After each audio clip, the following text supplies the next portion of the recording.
अस्सलामुअलैकुम दोस्तों, उम्मीद करता हूँ आप सब लोग खैरियत से होंगे। एक्सट्रीमली सॉरी यार, काफ़ी दिन लेक्चर्स नहीं बना पाया। एक्चुअली बड़े भाई की शादी थी तो उसमें बिज़ी थे। आज हम पढ़ने वाले हैं द नेकलेस, जो कि बीए इंग्लिश शॉर्ट स्टोरीज़ का हिस्सा है। ये एक फ़्रेंच राइटर ने लिखा है जिनका नाम है गाय डी मोपसंत। तो आइए इसको स्टार्ट करते हैं। सबसे पहले ब्रीफ इंट्रोडक्शन देख लेते हैं। कंट्री फ्रांस, फ्रांस के राइटर ने इसे लिखा है, फ्रांस में ये लिखा गया है और इसका ओरिजिनल टाइटल था लॉ पेरूरी। ठीक हो गया। और पब्लिकेशन डेट है इसकी 1888, ये 1888 में लिखा गया और इसका यॉनरा शॉर्ट स्टोरी है, जैसा कि आप जानते हैं ऑलरेडी। और it's famous for twisted ending. ठीक है, इसकी एंडिंग में एक बहुत बड़ा ट्विस्ट आने वाला है जो कि मैं आपको एंड पे ही बताऊंगा। तो उसकी वजह से ये बहुत ज़्यादा फेमस हो गया था। तो रिटन बाय गार्डी मॉपसन, जो कि एक फ्रेंच थे, और the story was first published on 17 February 1884 in the French newspaper ले गोलोइस। तो मतलब पहले न्यूज़पेपर में भी ये 4 साल पहले अपनी पब्लिकेशन डेट से शाया हो चुकी थी। तो let's begin with the character analysis. अच्छा, कैरेक्टर्स दो तीन हैं, अगर इनको आप समझ लेंगे तो फौरी तौर पर आपको जो है शॉर्ट स्टोरी की तरफ मैं ले जाऊंगा और आपको समझने में कोई दिक्कत ही नहीं होगी। तो सबसे पहले हमारे पास कैरेक्टर है मॉन्सियर लॉइजल। ठीक हो गया, जैसा कि ये थोड़ा सा नाम से ही वाज़ेह कि ये किसी मेल का नाम है। तो ये मैथिल्डेज हस्बैंड, मैथिल्डे जो है वो मैं आपको बाद में बताऊंगा कौन है। ये एक औरत है, आप समझ लें कि उसका ये हस्बैंड है और ये अपनी लाइफ से बहुत खुश है। ठीक है, कंटेंटेड विद हिज लाइफ। अपनी बीवी से ये बहुत ज़्यादा मोहब्बत करता है। ठीक है, और always tries to fulfil her demands and try to make her happy. वो इसको हमेशा खुश रखने की कोशिश करता है और उसके लिए नए नए, यानी वो गरीब है, ठीक है, वो क्लर्क है, लेकिन वो उसकी डिमांड्स को पूरा करने की कोशिश करता रहता है, चीज़ है कि वो पूरी कर नहीं पाता। अच्छा, नेक्स्ट क्या, he is unable to understand the sadness of her wife sometimes. अच्छा, समटाइम उसकी वाइफ जब गिले शिकवे करती है तो वो समझ ही नहीं पा रहा होता है कि ये क्यों कंप्लेंस कर रही है। रादर देन वो काफ़ी पुअर है तो वो इसी वजह से करती है ज़्यादा कंप्लेन कि तुम गरीब हो और मैं एक अच्छी लाइफ डिज़र्व करती थी, लेकिन वो ये चीज़ को समझ नहीं पा रहा होता। अच्छा, he is an ordinary clerk who works in the education ministry. ठीक है, ये इसका इंट्रोडक्शन था। अच्छा, नेक्स्ट हमारे पास मैथिल्डे लॉइजल, जो कि इसकी वाइफ है, नेम से ही वाज़ेह है। He she is the protagonist of the short story. She is the main character throughout the short story, and she is blessed with the physical beauty, but she is not happy with the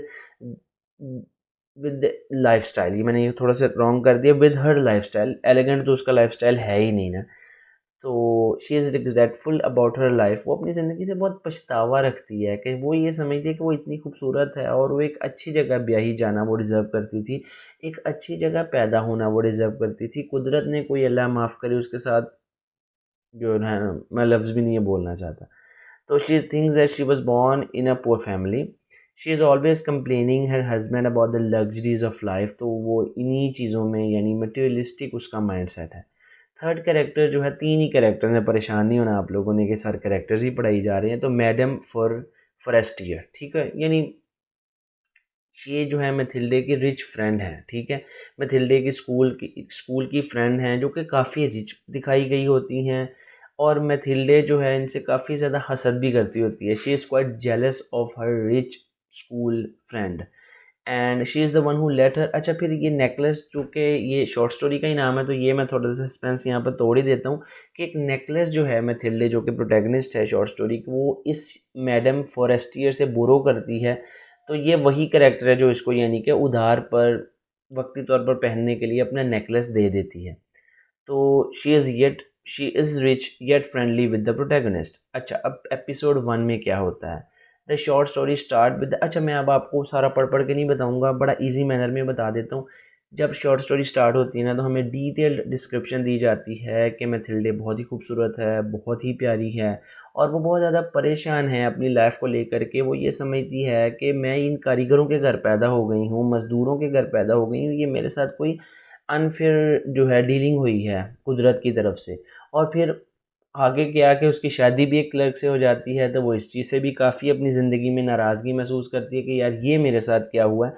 और वो ये सोचती है, वो ये समझ रही है कि वो डिज़र्व करती है to be living like queens, कि वो एक शहनशाहाना ज़िंदगी उसको गुजारनी चाहिए, बड़ी लग्जरियस लाइफ उसको गुजारने का हक हासिल है। और यहाँ पर हमारा एपिसोड 1 कंप्लीट होता है। एपिसोड 2 में क्या होता है, एपिसोड 2 में उसका हस्बैंड काम से जब वापस आता है तो वो उसको बताता है कि जो एजुकेशन मिनिस्टर है उसने उसको दावत दी है, ठीक है, कार्ड भी वो साथ लेकर के आता है। और वो उसको ये बताता है कि बहुत कम लोगों को वहाँ पर मधु इनवाइट किया गया है और हम बड़े लकी हैं कि हमें वहाँ पर इनवाइट किया गया और हमें बड़े बड़े लोगों से मिलने का मौका मिलेगा। लेकिन अब ये खुश होने की बजाय उदास हो जाती है और वो कहती है कि तुम ये इनविटेशन कार्ड किसी और को दे दो, बिकॉज़ मेरे पास तो अच्छे कपड़े नहीं हैं जिन्हें मैं पहन करके जा सकूँ। बहुत ही ज़्यादा यानी कॉम्प्लिकेशंस का शिकार है, बहुत ही ज़्यादा कॉम्प्लेक्सेस हैं उसकी लाइफ में। और फिर ख़ैर वो उसका हस्बैंड भी बहुत ज़्यादा सैड हो जाता है और वो कहता है कि वो कहती है कि वो पूछता है कि तुम्हें कितने पैसे चाहिए होंगे एक अच्छे ड्रेस के लिए। तो वो बताती है कि 400 फ्रांसिस की मुझे ज़रूरत होगी एक अच्छे ड्रेस के लिए। वो कहता है कि ठीक है, मैं तुम्हें पैसे दे देता हूँ, तुम ख़रीद लेना। यानी बहुत ज़्यादा वो जो है उससे प्यार करता है और हर दम कोशिश करता है कि अपने बजट में रहते हुए उसका ख्याल रख सकें। अच्छा, वो तो पैसे दे देता है। अब मैथिल्डे की नेक्स्ट जब जो पार्टी के दिन करीब आने लगते हैं, फिर मुँह बना हुआ होता है 2-3 दिन से। तो उससे उसका हस्बैंड दोबारा से पूछता है कि भई क्या हुआ तुम्हें, अब तुम क्यों उदास हो? तो वो कहती है कि मेरे पास तो कोई ज़ेवर वगैरह भी नहीं है जिसे मैं पहन कर के जा सकूँ। तो वो कहता है कि काफ़ी देर वो सोचते रहते हैं, परेशान रहते हैं और फिर वो ये कहता है कि जाओ फिर तुम हमारी जो रिच फ्रेंड है मैडम फॉरेस्टियर, उससे जाके तुम उधार ले आओ, पहन लो, फिर उसे वापस कर देना। यहाँ पर एपिसोड 2 कंप्लीट होता है।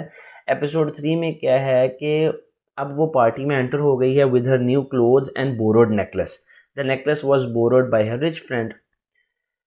वो पार्टी में एंटर हो जाती है और she is looking the most, she is looking the prettiest women here. अच्छा, अब वो सब लोग उसकी तरफ मुतवज्जा हो जाते हैं, इवन मिनिस्टर भी उसकी तरफ मुतवज्जा हो जाता है। वो वहाँ पर झूमती है, नाचती है, पीती है, इंजॉय करती है। और रात के 4 बजे वो पार्टी से मॉर्निंग के टाइम यानी सुबह के 4 ही आप कह लें, वो वापस आ रहे होते हैं। और जब वो वापस पहुँचते ही हैं तो उन्हें पता चलता है कि वो तो नेकलेस गुमा बैठे हैं। अब क्या करना है जी, नेकलेस तो अब गुम गया। बड़ी परेशानी बन जाती है उसके हस्बैंड को और मैथिल्डे भी बहुत ज़्यादा परेशान बैठी है। और अब नेक्स्ट एपिसोड में क्या होता है कि उसका हस्बैंड जो है मनी बोरो करता है, ठीक है, और उस मनी से जा कर के वो जो है वो नेकलेस डायमंड का होता है और वो काफ़ी महंगा होता है, ठीक है। मैं नीचे लिंक्स वगैरह दे दूँगा कितने का होता है, कितने का नहीं होता है, वो सब चीज़ें आप पढ़ लेना। मैं ये चीज़ें भूल ही जाता हूँ ज़्यादातर, 40-50 हज़ार कुछ फ्रांसिस का होता है। अच्छा, उसके पास 18,000 फ्रांसिस जो होते हैं वो होते हैं विरासत के, ठीक है। इतना क्लर्क का बेटा क्लर्क होता है ना, तो वो उसके बाप के पास भी कितना पैसा था, तो बाकी वो पैसे जोड़ उधार लेकर के ना नेकलेस ख़रीदता है और वो रिप्लेस कर देता है नेकलेस, यानी उसकी फ्रेंड को दे आता है और उसको भी पता नहीं चलता है कि कोई फ़र्क वगैरह है, ये हो जाता है। अच्छा, अब वो जो लोन लेकर के वो डायमंड का नेकलेस ख़रीद के दिया होता है, वो लोन को उतारते मियाँ बीवी को 10 साल लग जाते हैं और इस दौरान मैथिल्डे की सारी खूबसूरती चली जाती है, वो बूढ़ी हो जाती है, वो अपार्टमेंट से एक छोटे से कमरे में शिफ्ट हो जाते हैं, उनकी नौकरानी छूट जाती है, अब उसे घर के काम भी खुद करने पड़ते हैं। उसके हाथ भी पहले जैसे नहीं रहे, उसका चेहरा भी पहले जैसा नहीं लगा, यानी गुर्बत ने उसको बिल्कुल निचोड़ दिया। पहले तो वो गरीब थी, अब वो महागरीब हो चुकी होती है क्योंकि इस लोन की वजह से। अब नेक्स्ट ट्विस्टेड एंडिंग क्या होती है वो मैं पूरा ही लिखा हुआ है, आप वीडियो पॉज करके बेशक पढ़ लेना। होता क्या है कि ये एक दिन बाहर जाती है पार्क में, ये देखती है कि इसकी फ्रेंड, वही रिच फ्रेंड वहाँ पर मौजूद है। अच्छा यार, ये नाम पीछे मैंने एक दफ़ा करेक्टर्स के बता दिए, वहाँ से टैली करते रहा करो, मुझे ये नाम भी नहीं याद रहते, यकीन करो। ये जो होती है उसकी फ्रेंड, वो मिलती है मैथिल्डे को और वो उसको जो है ये ना बड़ा पहले हिचकिचा रही होती है, खैर उसके पास जाती है और उसको बताती है कि ऐसे-ऐसे ना वो देखती है तो वो कहती है कि तुम्हें क्या हुआ? तुम्हारी तो हालत बिल्कुल ही अबतर हो चुकी है, बिल्कुल ही मेसी कंडीशन में हो, तुम तो बहुत बुरी लग रही हो। तो ये उसको बताती है कि ऐसे-ऐसे हुआ था और हमने फिर लोन लेकर के तुम्हारा डायमंड नेकलेस वापस किया था और उस लोन को हमें चुकाने में 10 साल लग गए और इन हार्डशिप्स की वजह से मेरी ये हालत हुई। और वो काफ़ी इनोसेंट और प्राउड मैनर में ये सब चीज़ें बता रही होती है कि हम इतने यानी कि अच्छे लोग हैं कि हमने तुम्हारा हर सूरत एहसान जो है, या कह लो कि तुमसे एहसान नहीं लिया, तुम्हारे आगे आके ये नहीं बताया कि नेकलेस गुम गया हम क्या करें, बल्कि हमने ये सब किया। अच्छा, वो काफ़ी देर बड़ा स्टंट रहती है, उसकी फ्रेंड सोचती रहती है और at the and madam Forestier कहती है कि यार वो नेकलेस तो जाली था, वो तो असली डायमंड्स का था ही नहीं। और यहाँ पर शॉर्ट स्टोरी इस ट्विस्टेड एंडिंग पर ख़त्म हो जाती है। तो इसका ओवरऑल थीम जो है वो यही है कि इंसान की जो लाइफ है, जो डेस्टिनी है, वो इंसान को कहाँ से कहाँ ले जाती है। वो इंसान को ऊंचा भी लेकर जा सकती है और नीचे भी गिरा सकती है। और यानी उसके ज़िंदगी के 10 साल किस तरह से रुइन हो गए अगर उसको पता होता, अगर वो अपनी फ्रेंड से बात कर लेती।